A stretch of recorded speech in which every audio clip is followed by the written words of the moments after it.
आतंकियों व अलगाववादियों की हमेशा ये कोशिश रहती है कि घाटी में शांति बहाली के लिए तैनात सैन्य जवानों को भड़काया जाए ताकि जवाबी कार्रवाई में माहौल को और बिगाड़ा जाए।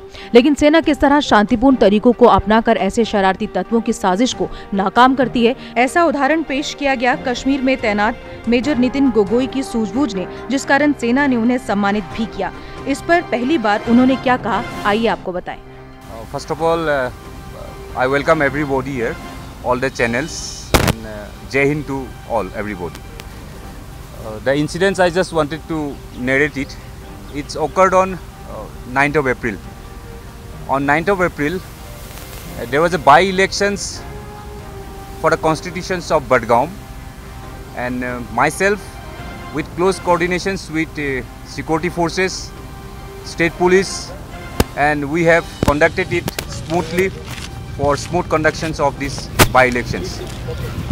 On the same day, on 9:15 AM, I received a call from an officer in charge of Utligam and Gundipura polling station.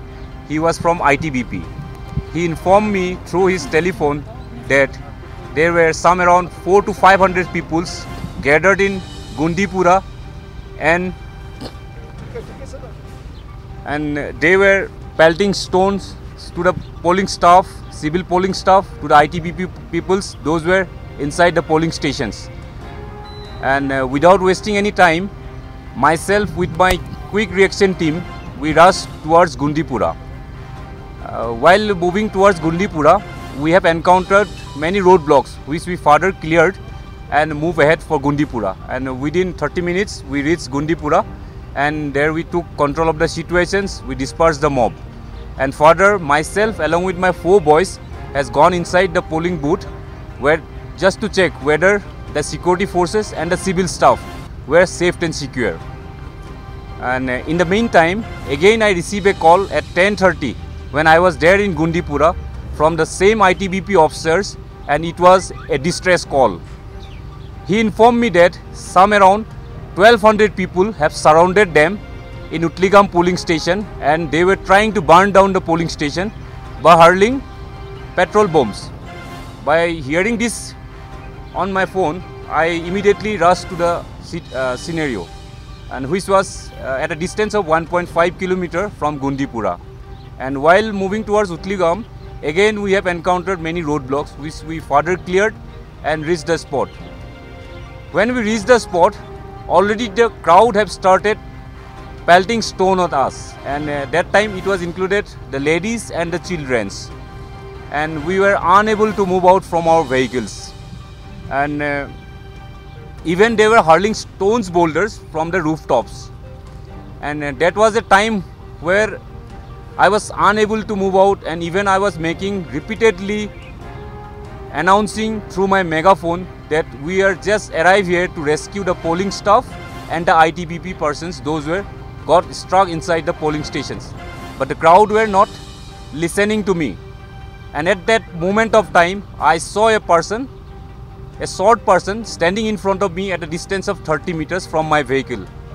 I immediately told my QRT boys to catch hold of him, and in my direction my QRT boys, they were 5, and along with me we immediately moved out from our vehicle and started running towards the stone pelter, which we have found later on he was the I mean to say that he was the person who was instigating them, and he might be the ringleader. And on seeing us, we are moving towards him, he noted it and he started running himself towards the crowd, and he himself got in a bike and tried to flee away from the scene. But somehow, despite intense stone pelting and getting hurt, we caught hold of him, and he was known by the name Mr.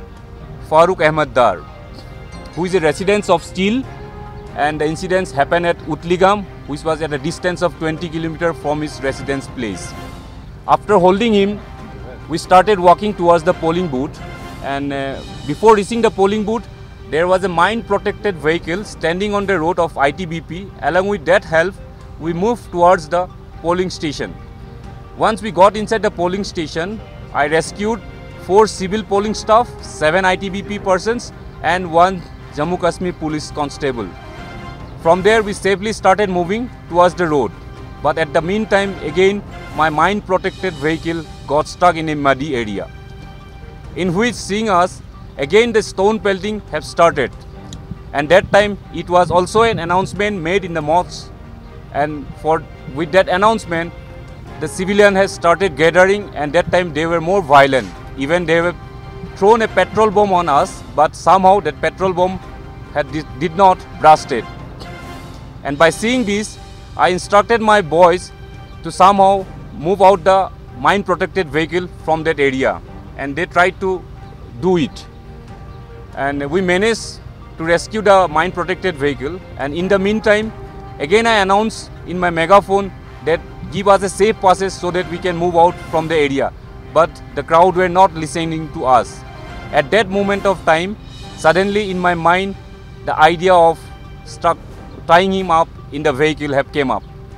And as soon as I ordered my boys to tie him up in the vehicle, by seeing this, the stone pelting had stopped for a while, and that was a fraction of moment where I got a window to come out safely from that place. And immediately I informed all my boys to get inside the vehicles, and we move out from that area.